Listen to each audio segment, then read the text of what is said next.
Bienvenidos a Ecos de lo Macabro, el lugar donde las sombras hablan y las leyendas de terror cobran vida.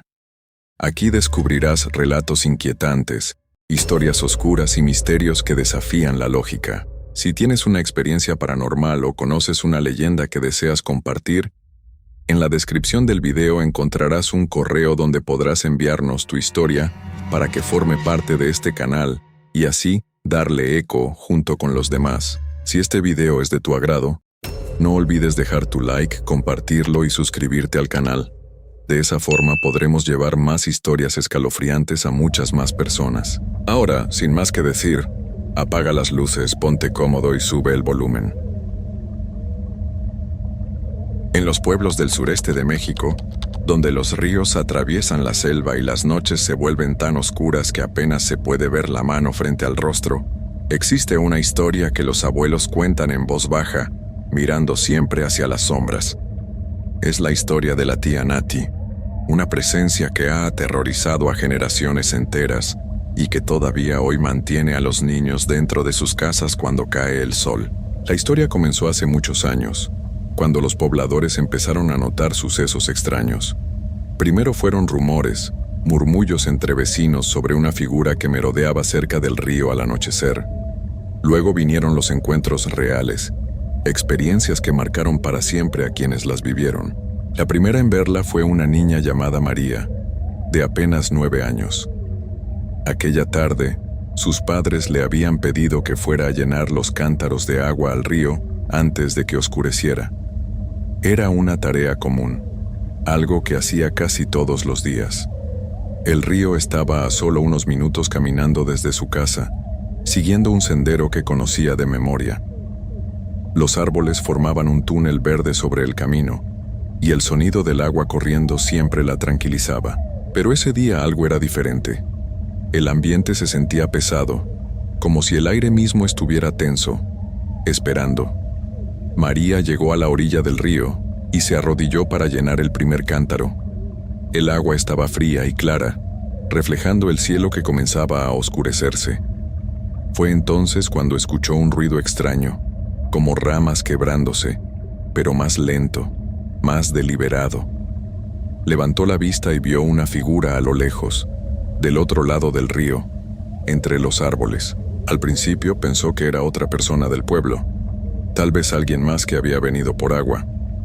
Pero había algo raro en la forma en que se movía esa figura. No caminaba normalmente, sino que se desplazaba con movimientos bruscos y poco naturales, como si algo estuviera mal con sus piernas. María sintió un escalofrío recorrerle la espalda, pero se dijo a sí misma que solo era su imaginación. La figura comenzó a acercarse más cruzando el río. No lo hizo por el puente de madera que todos usaban, sino que simplemente entró al agua y empezó a avanzar. María podía verla mejor ahora, y lo que vio hizo que su corazón empezara a latir con fuerza. Era una mujer, o al menos tenía forma de mujer, pero su cuerpo estaba completamente cubierto de pelo oscuro y enmarañado. Su ropa era solo harapos sucios que colgaban de su cuerpo delgado, pero lo peor eran sus ojos. Incluso desde esa distancia, María podía verlos brillar con un resplandor rojizo y amarillento, como brasas ardientes en la oscuridad creciente. La niña quiso correr, quiso gritar, pero sus piernas no le respondían. Era como si una fuerza invisible la mantuviera clavada en el suelo, obligándola a mirar mientras esa cosa salía del agua y se acercaba cada vez más. La criatura sonreía. Era una sonrisa horrible, demasiado amplia, mostrando dientes manchados y desiguales. Su rostro estaba arrugado y marchito, pero sus ojos seguían brillando con esa luz enfermiza. Extendió una mano hacia María, una mano con uñas largas y negras como garras. Y la niña finalmente encontró su voz. El grito que salió de su garganta fue tan agudo y desesperado que se escuchó hasta el pueblo. María logró moverse al fin, dejando caer los cántaros y corriendo con todas sus fuerzas de regreso a casa. No se atrevió a mirar atrás, pero podía sentir esa presencia siguiéndola, escuchar el sonido de sus pasos irregulares sobre el sendero. Corrió y corrió hasta que vio las luces de su casa, las lámparas encendidas en las ventanas que nunca le habían parecido tan hermosas. Sus padres la encontraron temblando en el portal, pálida como la muerte, incapaz de articular palabra durante varios minutos. Cuando finalmente pudo hablar, les contó todo lo que había visto. Su padre tomó una lámpara y un machete y fue al río, junto con otros hombres del pueblo, pero no encontraron nada. Los cántaros estaban tirados en la orilla, pero no había huellas. No había señales de que alguien más hubiera estado allí. Esa noche, María comenzó a sentirse mal. Primero fue solo un dolor de cabeza, pero pronto le subió la fiebre. Para la mañana siguiente, estaba ardiendo y delirando, murmurando cosas sin sentido sobre ojos de fuego y manos que la alcanzaban. Sus padres llamaron al doctor del pueblo, quien no pudo encontrar ninguna explicación para su condición. Le dio medicinas, pero nada parecía funcionar. Durante 3 días, María estuvo entre la vida y la muerte. Gritaba en sueños, sudaba copiosamente y sus ojos se movían bajo los párpados cerrados como si estuviera viendo algo terrible. Su madre no se separó de su lado ni un momento, rezando y llorando, suplicando que su hija se recuperara. Los vecinos comenzaron a murmurar. Algunos de los más ancianos conocían las historias. Sabían de lo que hablaban cuando mencionaban ese nombre en susurros. La tía Nati fue la abuela de María quien finalmente habló. La anciana llegó a la casa con su bastón de madera y su rostro marcado por los años y el conocimiento de cosas que otros preferían olvidar. Se sentó junto a la cama de la niña y observó en silencio durante largo rato. Luego miró a los padres con ojos cansados y llenos de una tristeza profunda. Les contó que la tía Nati no era algo nuevo. Esa presencia llevaba décadas apareciendo en el pueblo, tal vez más tiempo del que nadie podía recordar. Nadie sabía exactamente qué era o de dónde venía, pero todos los que la habían visto sufrían las mismas consecuencias. Primero la fiebre, luego las pesadillas, y después, algo peor. Algunos quedaban marcados para siempre, otros simplemente desaparecían sin dejar rastro. La abuela explicó que había formas de protegerse, rituales antiguos que se habían transmitido de generación en generación. Esa misma noche, realizaron una ceremonia en la habitación de María. Quemaron hierbas especiales, colocaron agua bendita en las esquinas de la casa y colgaron amuletos sobre las puertas y ventanas. La abuela cantó oraciones en un idioma que parecía más viejo que el tiempo mismo. Palabras que hacían vibrar el aire y que llenaban la casa de un olor a tierra húmeda y copal. Al 4.º día María despertó. Estaba débil y pálida, pero la fiebre había bajado. Sus ojos estaban claros otra vez, aunque había en ellos una sombra que no había estado antes, como si hubiera visto cosas que una niña no debería ver. No quiso hablar de lo que había soñado durante esos días de enfermedad, y sus padres no insistieron. Algunos secretos es mejor dejarlos sin decir, pero la historia de María no fue la única. Con el paso de los meses, otros pobladores comenzaron a reportar encuentros similares. Siempre era cerca del río, siempre al atardecer o en la noche. La tía Nati aparecía sin previo aviso, con sus ojos brillantes y su sonrisa terrible. Algunos lograban escapar como María, otros no tuvieron tanta suerte. Hubo un joven llamado Pedro que trabajaba cortando leña cerca del bosque. Una tarde no regresó a casa a la hora esperada. Su familia salió a buscarlo y lo encontraron sentado junto al río, con la mirada perdida en el agua. No respondía cuando le hablaban, no reaccionaba cuando lo tocaban. Era como si su mente se hubiera ido a otro lugar y hubiera dejado solo su cuerpo atrás. Lo llevaron de vuelta al pueblo, pero nunca volvió a ser el mismo. Pasaba los días sentado en silencio, mirando hacia el río con ojos vacíos. A veces, en las noches, lo escuchaban susurrar: «Viene por mí, todavía me busca». Después estaba la historia de doña Lucía, una señora mayor que vivía sola en una casa cerca del límite del pueblo. Una noche, sus vecinos escucharon gritos que venían de su hogar. Cuando llegaron, encontraron la puerta abierta y la casa vacía. Doña Lucía había desaparecido. Sus cosas seguían ahí, la comida a medio preparar sobre la mesa, su chal colgado en la silla, pero de ella no había rastro. Lo único extraño era que todas las ventanas estaban cerradas desde adentro, y en el piso de tierra había marcas que parecían arrastres, como si algo la hubiera llevado hacia la oscuridad. La buscaron durante días. Rastrearon el bosque, el río, cada rincón del pueblo y sus alrededores. Nunca la encontraron. Lo único que hallaron fueron sus zapatos, abandonados en la orilla del río, con barro fresco y algo que parecía pelo oscuro enredado en las correas. Nadie se atrevió a tocarlos. Los dejaron ahí, y con el tiempo, la naturaleza los cubrió. Los ancianos del pueblo se reunieron y decidieron que algo debía hacerse. Contrataron a un hombre que decía saber de estas cosas, alguien que había estudiado los caminos antiguos y conocía los secretos para tratar con presencias como la tía Nati. El hombre llegó una tarde de noviembre, cuando el aire ya tenía ese frío que anuncia el cambio de estación. Era delgado y serio, con ojos que parecían ver más allá de lo visible. Durante una semana este hombre caminó por el pueblo y sus alrededores estudiando, observando, tomando notas en un cuaderno viejo. Habló con todos los que habían visto a la tía Nati, escuchó cada detalle de sus encuentros. Luego, anunció que realizaría un ritual en el lugar donde más frecuentemente aparecía la criatura, el recodo del río donde María la había visto por primera vez. La noche del ritual, todo el pueblo se quedó en sus casas con las puertas y ventanas cerradas. Podían ver desde lejos la luz de las velas que el hombre había colocado formando un círculo junto al río. Podían escuchar su voz, aunque no entendían las palabras que pronunciaba. El ritual duró hasta el amanecer, y durante esas horas muchos juraron haber escuchado otros sonidos, aullidos que no parecían de ningún animal conocido, voces que susurraban en la oscuridad, y ese ruido de pasos irregulares que ya todos conocían y temían. Cuando salió el sol, el hombre regresó al pueblo. Estaba pálido y sudoroso, con ojeras profundas como si no hubiera dormido en días. Reunió a los ancianos y les dijo que había hecho lo que podía.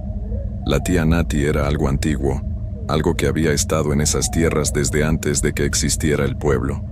No podía ser destruida ni expulsada completamente, pero sí podía ser contenida, al menos por un tiempo. Les advirtió que nunca debían olvidar las protecciones, que debían enseñar a sus hijos las oraciones y los rituales, que debían respetar ciertos lugares y ciertas horas, y durante un tiempo pareció funcionar. Los encuentros con la tía Nati se volvieron menos frecuentes. Pasaron meses, luego años, sin que nadie reportara haberla visto. La gente comenzó a respirar más tranquila. Los niños volvieron a jugar cerca del río durante el día, aunque nadie se atrevía a acercarse después del atardecer. Pero las viejas historias nunca mueren del todo. Cada tanto, alguien jura haber visto una sombra moviéndose entre los árboles al caer la noche.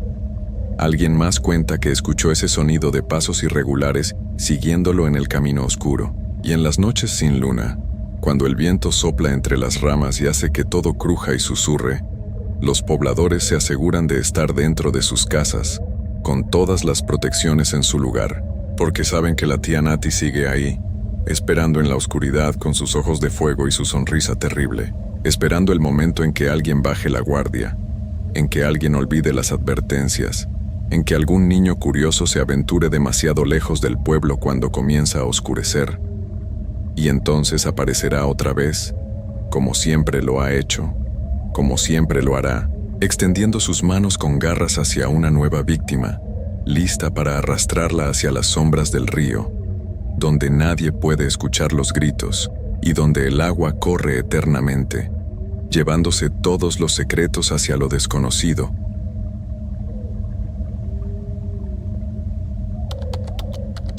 La ciudad de Guanajuato siempre ha sido conocida por sus minas.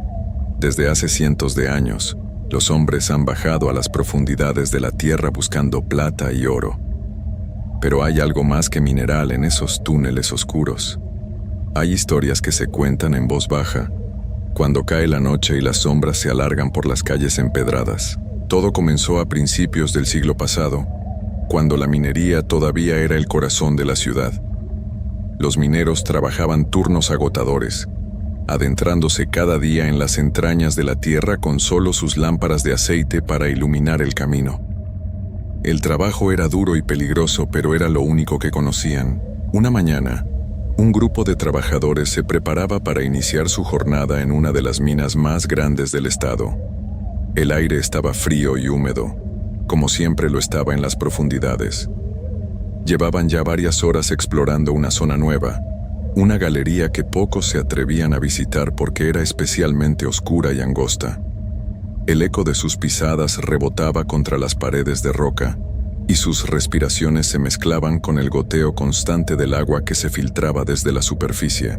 Estaban adentrándose más y más en la oscuridad cuando uno de ellos se detuvo de repente. Su lámpara iluminó algo que no debería estar allí. Al principio pensaron que era una roca de forma extraña, o quizás un bulto de tela abandonado, pero cuando se acercaron, el horror los paralizó. Era el cuerpo de una niña. Tenía apenas 10 años, según pudieron calcular después.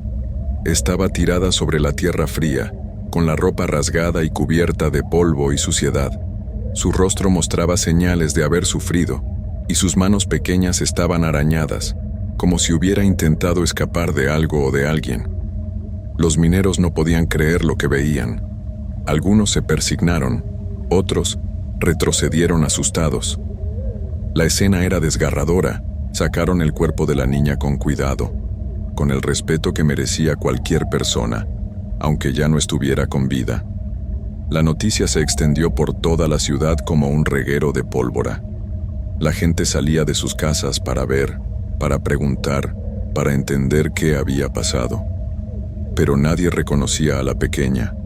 Nadie sabía quién era. Nadie sabía de dónde venía. Los días pasaron y la incertidumbre crecía. Las autoridades preguntaron por todas partes, pero ninguna familia había reportado la desaparición de una hija. La niña era una completa desconocida. Era como si hubiera aparecido de la nada, o como si alguien hubiera querido que desapareciera para siempre en las profundidades de la mina. Entonces empezaron a circular los rumores. Algunos decían que la niña era la hija de un trabajador extranjero que había llegado desde muy lejos, desde Canadá, buscando una vida mejor en las minas mexicanas. Un hombre solitario que mantenía a su hija alejada de todos, escondida. Otros aseguraban haber visto a ese hombre paseando por las afueras del pueblo con una pequeña que siempre parecía asustada, que no hablaba con nadie, que evitaba las miradas. La versión más perturbadora, la que todos repetían con miedo, era que la niña no era normal. Decían que algo andaba mal con ella, que su mente estaba enferma. Algunos afirmaban que tenía episodios en los que parecía ver cosas que nadie más podía ver. Hablaba sola, gritaba nombres que nadie conocía, señalaba hacia las esquinas oscuras como si allí hubiera algo esperando. Ve cosas que no existen, decían las vecinas en el mercado. Habla con las sombras, murmuraban los comerciantes, pero había quienes pensaban que no era una enfermedad de la mente. Había quienes creían que algo más oscuro, algo que no pertenecía a este mundo, había tomado control de ella. Hablaban de demonios, de espíritus malignos que se alimentaban de los inocentes. Decían que la niña estaba poseída, que las cosas que veía eran reales, pero que pertenecían a otro lado, a un lugar donde la luz no llega. El padre, según contaban, estaba desesperado.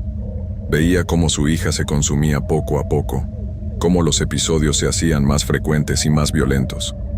La niña dejó de dormir, dejó de comer. Sus ojos, antes llenos de vida, se volvieron vacíos y perdidos. A veces se quedaba inmóvil durante horas mirando un punto fijo en la pared. Otras veces corría por toda la casa, gritando que alguien la perseguía, que algo quería llevarla con él. El hombre no sabía qué hacer. Buscó ayuda, pero en aquellos tiempos nadie entendía realmente qué pasaba con su hija. No había doctores que pudieran ayudarla, no había medicinas que calmaran su sufrimiento, y con cada día que pasaba, la niña se volvía más irreconocible.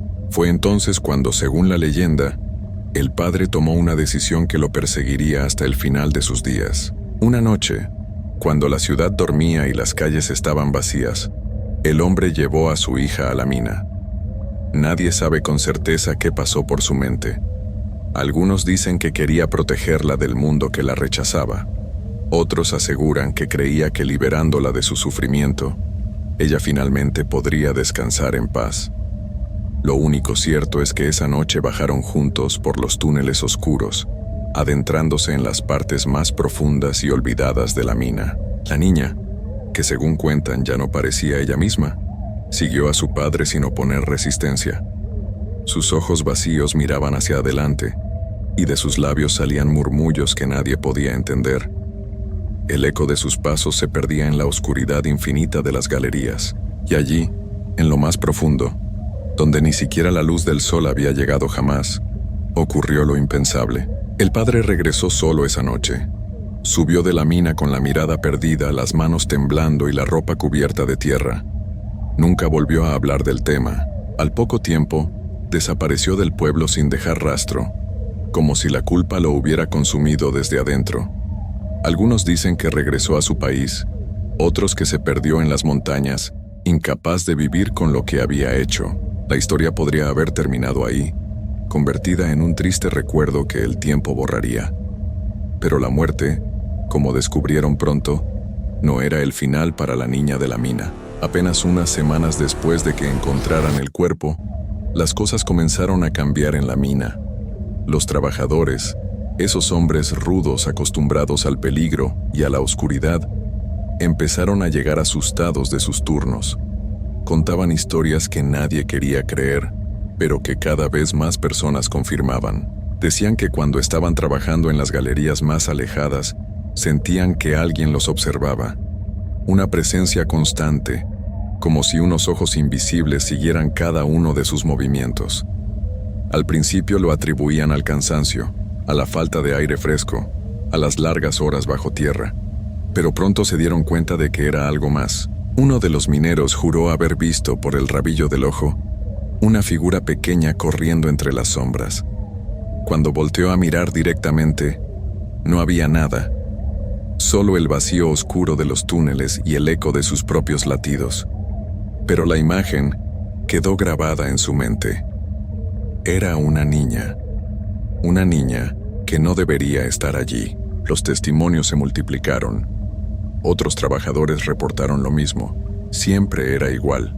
Nunca podían verla de frente, solo de reojo, como si ella no quisiera ser vista completamente. Una sombra que se movía rápido, demasiado rápido para ser humana. El sonido de pasos ligeros que se acercaban y luego se alejaban. Risas infantiles que resonaban en los túneles cuando no había nadie más cerca. Pero lo peor estaba por venir. Empezaron a suceder cosas más perturbadoras. Algunos mineros perdieron la cordura. Hombres que habían trabajado toda su vida bajo tierra, que conocían cada rincón de esas galerías, de repente se negaban a volver.